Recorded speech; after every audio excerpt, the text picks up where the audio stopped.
درې شی نه داس دي چې که په کوم انسان کې هغه درې شی نه وي د انسانو د خپل ایمان حلاوت محسوسوي، د ایمان لذت محسوسوي، د ایمان خوږوالی محسوسوي.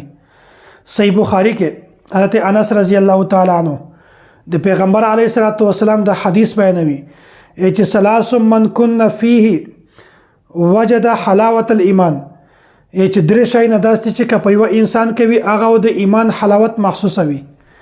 یو تو خپل د ایمان پته لګیږي چې ایمان څومره خوږ شی دی.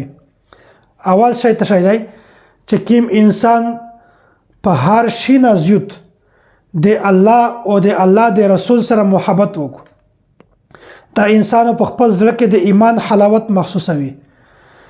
او دوم هغه انسان چې دای د بل چا سره محبت کو، د محبت وجه صرف د الله رضا وي، د الله تعالی د واجنه د الله تعالی د رضا د واجنه د یو انسان سره محبت کو.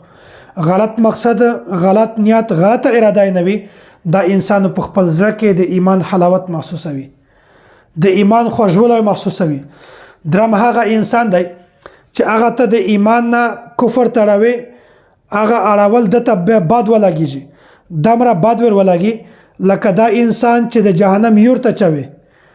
نو لکه څنګه چې جهنم یور ته چول دته بد لګیږي، داسې د اسلام نه کفر طرف ته اړول دا دته بد ولګیږي، نو دا انسانو د ایمان حلاوت محسوسوي.